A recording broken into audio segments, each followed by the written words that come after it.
With the release of Jurassic World Rebirth, it's time to go back and rank all of the movies in the Jurassic franchise. Like and subscribe and hit that notification bell. And if you're new, I do all kinds of reviews, reactions, rankings, etc. So check out the rest of the channel and let me know what you think.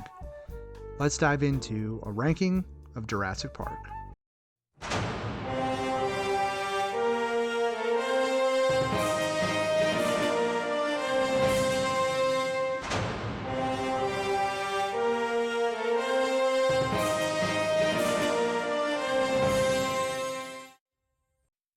Coming in at last place is Jurassic World Dominion.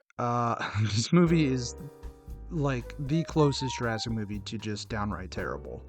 The best part about it brings back the original cast. It's fun seeing Goldblum, Neil, and Dern back, but they don't get much to do.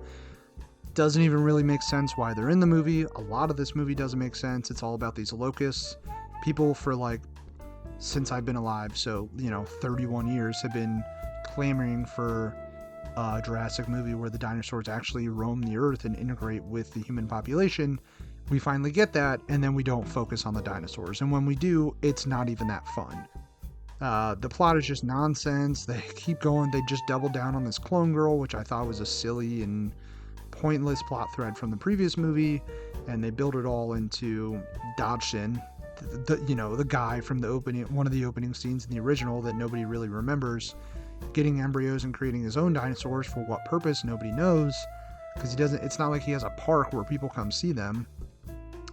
And then he creates a locust that only eat certain crops and leave his crops alone, so the whole world will buy his crops and make him even richer. It's silly, nonsensical, and this is the worst one in the franchise. Coming in at number 6 is Jurassic World Fallen Kingdom. The good thing about this movie, J.A. Boyena incorporates more of the horror elements like the original film and even like the sequel into it. And it's cool, like the haunted house scene at the end is cool, but there's so many characters in this movie that make nonsensical decisions. Like, I don't even remember his name, the lead hunter guy who goes into the Indoraptor's cage and tries to grab his tooth, like, just so stupid. Just so many dumb decisions. I think the first half of this movie is better than the second half, but again, the first half is just a retread of The Lost World. They go to this island to try to bring the animals to the mainland and set up reserves and parks there. The second half, the haunted house kind of is cool, like I said, but the Indoraptor is just a little ridiculous. It's just like doing all these human things that humans would do, opening doors, climbing up windows, and like, it's just weird. Pulling blankets off a sleeping girl. Not to mention the whole clone storyline and him having a partner. I didn't love that. Them just like rewriting the lore behind the scenes. But at the end, we finally get to see the dinosaurs go off and become part of our actual world, only for it to be ruined in the next one. So that's fun. Coming in at number 5 is Jurassic World. I know people love this movie. It's entertaining for sure.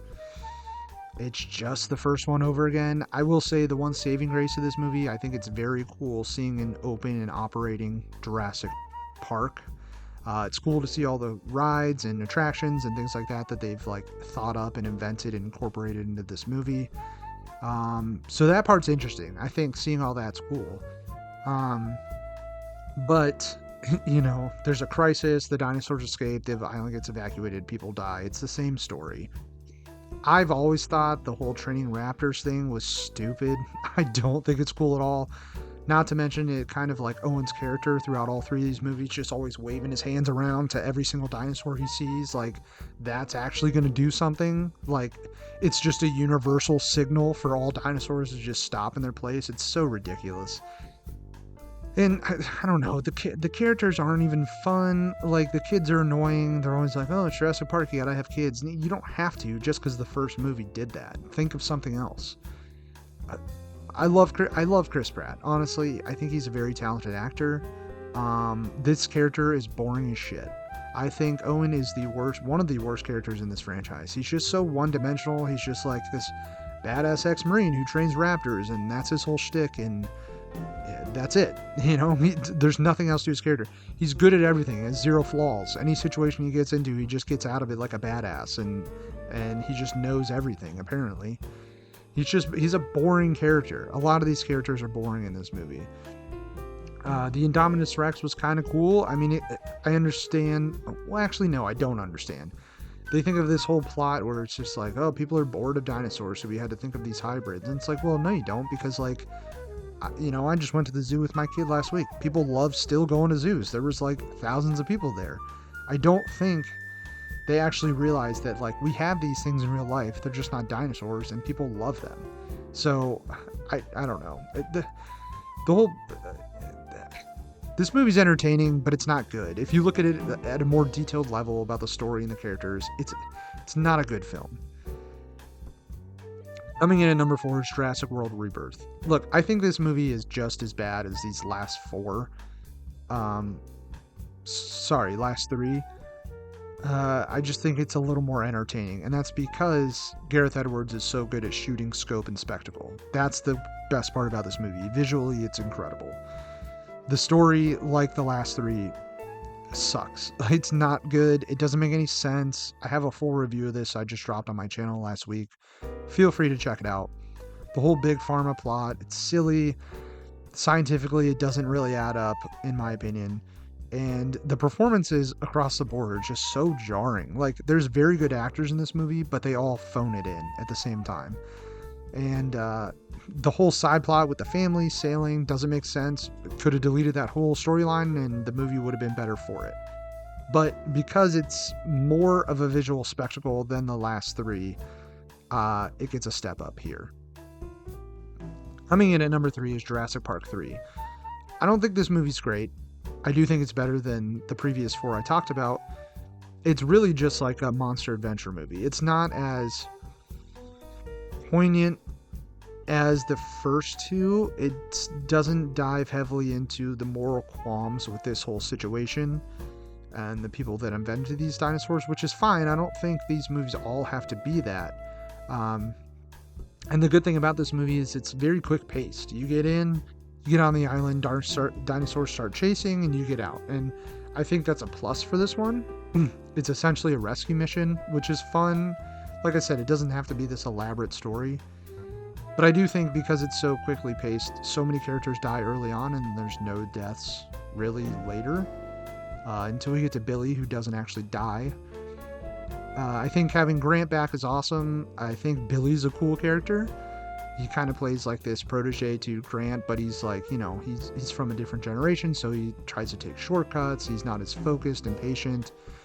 And because of that, it leads to them getting chased by raptors the whole movie. And you get to see the flawed side of him. But then he rescues Eric and rescues the team in the birdcage, and he kind of redeems himself. I think the Spinosaurus is cool. I don't love that they killed the T-Rex off so early. Like, it just kind of, I think, was a spit in the face to the audience and the people that love this franchise. But I gotta say, the best part about this movie is the birdcage. And I think when anybody talks shit about this movie, you have to go back and just rewatch that sequence, because it is so, I think it's one of the best sequences in this entire franchise. And I think because of that one sequence, it drives this movie up in the rankings way higher than the World movies for me. Coming in at number 2 is The Lost World. I am a huge defender of this movie. I love this movie. I think it's a great sequel. I understand some of the complaints, and then other complaints I don't get at all. I've never understood the hatred for this movie. Is it Jurassic Park? No, nothing's ever going to be Jurassic Park. It's not ever going to be as good as Jurassic Park. That movie is iconic. It's legendary. It holds a spot in the realm of cinema and pop culture that'll never be surpassed by a movie like this. We just have to deal with that. However, I think the writers take the story in a sensible direction from where the first one ended. There are, if a large corporation, a wealthy corporation makes a mistake, they're going to do everything in their power to earn their money back. And a way you would do that is if a slimy sleazeball underling in your corporation hatches a plan to push you out, take over, bring the dinosaurs to the mainland, and restart a new attraction to recoup some of their losses. I also like bringing back Goldblum People love Alan Grant. I love Alan Grant. I just like Dr. Malcolm more. I prefer him as a character, and Goldblum's always a pleasure to see on screen, especially in this one where he does such a turn from his previous movie.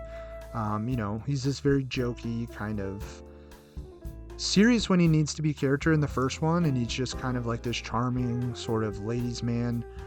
In this one, he's jaded from what he's been through, and he's kind of got this PTSD in the back of his head from his experience with the first park, and he's just like, no, people don't understand. Like, this is a threat you have to take seriously. We can't be here. And I think that makes sense, given where his character left off in the first one. I love the cast in this one with Vince Vaughn, Julianne Moore, Pete Postlethwaite. They're all great. Roland's awesome. It would have been cool to see Roland return somehow. R.I.P. Pete.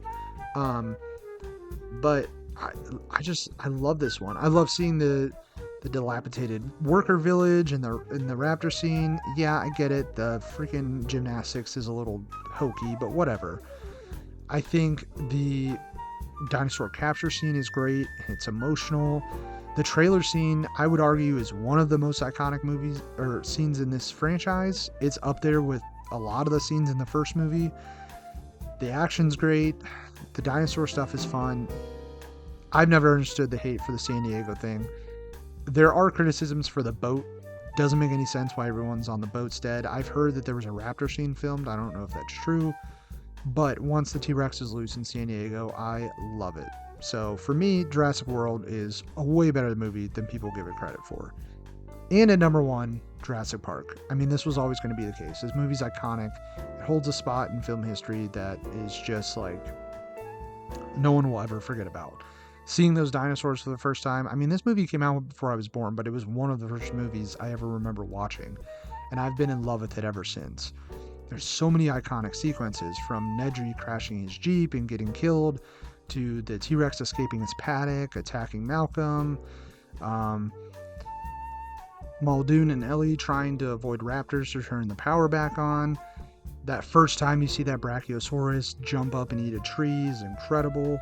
And just like the whole moral conundrum presented in this movie, just like, do we have the right to play God if we discover this technology? And that's the best part about this movie, because I think it's so relevant with what is going on. I feel like it's always a relevant opinion to have and an argument to present in the world. But as I was going to say, right now with, the whole moral conundrum we have surrounding AI. We have this technology, but is it morally correct that we should be able to use it? And I think that's my favorite part about this movie, is posing that question and then seeing where the consequences lead when that technology is used with good intentions, but probably not the right forethought. And that's why I love Dr. Malcolm so much, is because he's the first one to point this out, like, hey, you guys are fucking with stuff that you don't understand, and it's going to bite you in the ass, and it's going to find a way to do that. And it's the best line in this movie. It gets quoted all the time, but essentially he says something like, your scientists discovered that they could, but never stopped to think if they should. And that's happens all the time in real life. Scientists and doctors come up with these technologies and they use them without any thought about, hey, what are the repercussions down the line? But can this make me a lot of money? Who gives a shit? And I think that's the best part about this film, is pointing out that corruption and, that skeeviness that oftentimes happens within these large corporations that have the tools to do things like this. And it's just the horror elements in this film, and Spielberg just commanding that a lot of this be done with animatronics, but then like the CGI at the time, it still holds up for the most part, but it looks so revolutionary. It was so revolutionary back then. This movie's just incredible through and through, and it's one of my favorite movies of all time, and it deserves to still hold the top place on this rankings list.